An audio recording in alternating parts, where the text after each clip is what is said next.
Okay, మరి వంకాయ బజ్జీకి కావాల్సిన పదార్థాలు అంటే ఇప్పుడు చూద్దాం. వంకాయ బజ్జీ తయారు చేయడానికి కావాల్సిన పదార్థాలు: వంకాయలు పావు కిలో, శనగపిండి 1 కప్పు, ఉప్పు తగినంత, కారం తగినంత, అల్లం వెల్లుల్లి పేస్ట్ 1 టీ స్పూన్, వాము 1 టీ స్పూన్, మసాలా దినుసులు కొద్దిగా, ఎండుమిరపకాయలు 4, వెల్లుల్లి రెబ్బలు 6, ధనియాలు 1 టేబుల్ స్పూన్, వంట సోడా చిటికెడు, నూనె డీప్ ఫ్రైకి సరిపడా. వంకాయ బజ్జీకి కావాల్సిన పదార్థాలన్నీ చూసారు కదండి, స్టార్ట్ చేద్దాం రాజు గారు.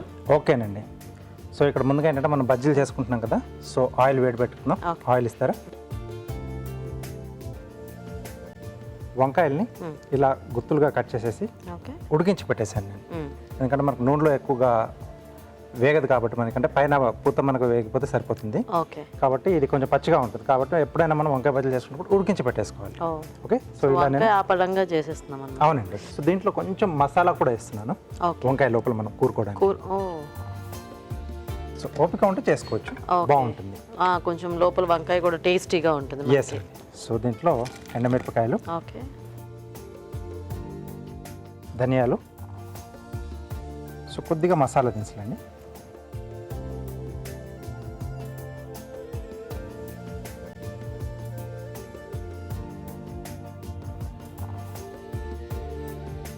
సో కొంచెం దూరగా వేగితే సరిపోతుంది. సో దీన్ని ఒక మిక్సీ జార్లోకి తీసేసుకుందాం.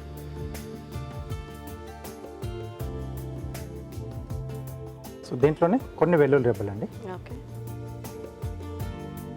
సో ఇది మనకు పొడిలా రావాలండి, అంటే కొంచెం కచ్చపచ్చగా ఉన్నా పర్లేదు.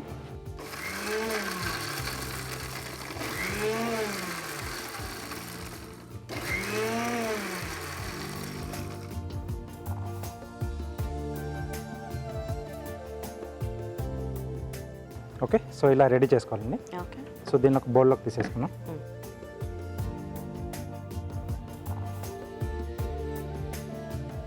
సో ఇప్పుడు మనం ఈ మసాలా పొడిని ఈ వంకాయ లోపల కూరుకున్నామండి.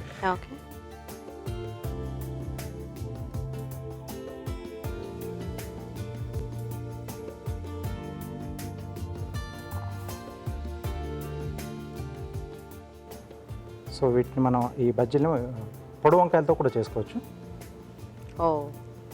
మామూలుగా అయితే ఇట్లా ఊరికే స్లైసెస్ కట్ చేసి చేస్తూ ఉంటారేమో వంకాయ, ఇలా కూడా చేసుకుంటారు. ఓకే, కాకపోతే ఇది కొంచెం హెవీగానే ఉంటుంది. కొంచెం హెవీగా ఉంటుంది, మంచి మంచి టేస్టీగా వస్తుంది.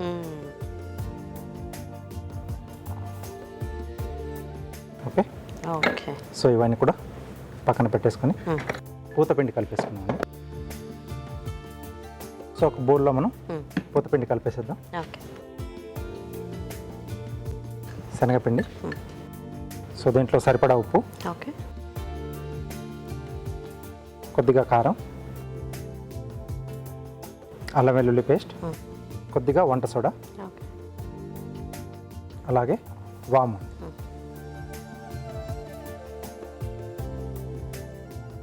సో ఇది మనం బజ్జీల పిండిలా కొంచెం జారుడుగా కలిపేసుకోవాలి.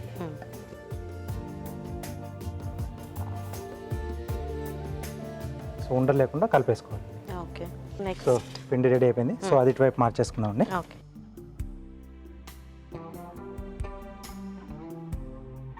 సో దీంట్లో ఈ పై పూతపిండి కూడా కొంచెం మసాలాగా రావాలనుకుంటే, సో దీంట్లో కూరగా మిగిలిన కొంచెం ఆ పేస్ట్ ఉంది కదా పౌడర్ది, సో దీంట్లో కూడా యాడ్ చేసుకున్నా మనకు ఆ పూతపిండిలో కొంచెం ఆ ఫ్లేవర్ వచ్చేస్తుంది. సో ఒకవేళ కావాల్స్తే అలా చేసుకోవచ్చు.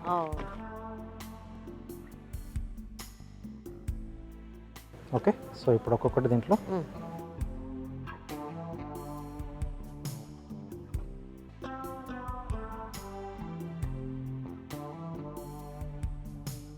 సో కొంచెం స్లో ఫైర్లో చేసుకుంటే బాగుంటుందండి. ఓకే,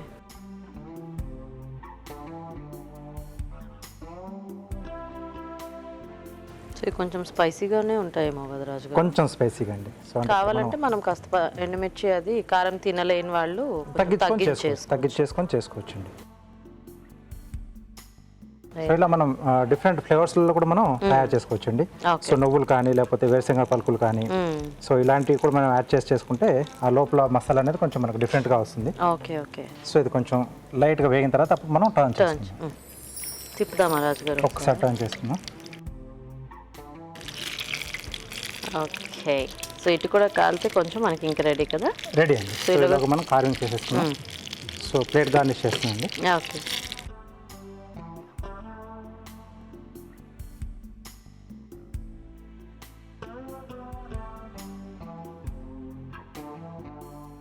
సో లీఫ్ షేప్లో కట్ చేస్తున్నాను.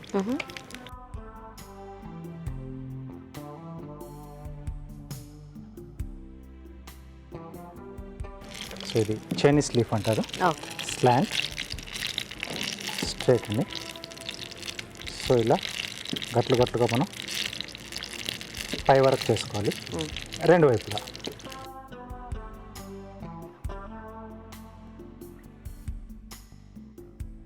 సో ఇటువైపు కూడా.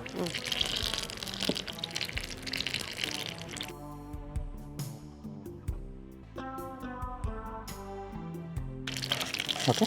సో ఇప్పుడు మనం వీటిని స్లైసెస్లో కట్ చేద్దాం.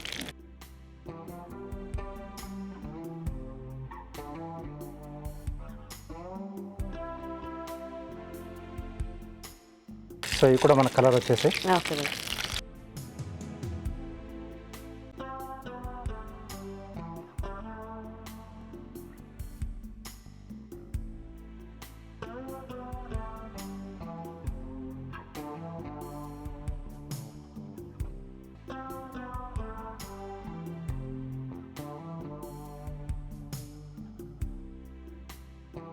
మిర్చి బజ్జీలకు ఒకటి మనకు కాళ్ళు ఉంటాయి, మళ్ళీ తర్వాత వంకాయ బజ్జీలకు కాళ్ళు కనిపిస్తున్నాయి. ఎస్.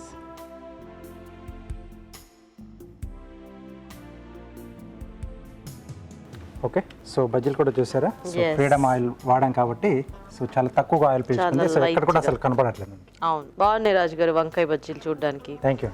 సో మరి చూసారు కదండి వంకాయ బజ్జీ రెడీ. టేస్ట్ చూసే ముందు తయారీ విధానం ఇంకోసారి చూద్దాం. వంకాయ బజ్జీ తయారు చేసే విధానం: ముందుగా వంకాయలని స్టఫింగ్ కు వీలుగా కట్ చేసి ఉడికించాలి. ఒక పాన్ లో ఎండుమిరపకాయలు, ధనియాలు, మసాలా దినుసులు వేసి వేయించి వెల్లుల్లి రెబ్బలు కలిపి మిక్సీ పట్టి పొడి సిద్ధం చేసుకోవాలి. ఈ మిశ్రమాన్ని ఉడికించిన వంకాయల్లో స్టఫ్ చేసుకోవాలి. ఒక బౌల్లో శనగపిండి, ఉప్పు, కారం, అల్లం వెల్లుల్లి పేస్ట్, వంట సోడా, వాము వేసి తగినన్ని నీళ్లు పోసి జారుడుగా కలుపుకోవాలి. ఈ మిశ్రమంలో వంకాయలను ముంచి తీసి కాగే నూనెలో వేసి డీప్ ఫ్రై చేసుకోవాలి. అంతే, వంకాయ బజ్జీ రెడీ.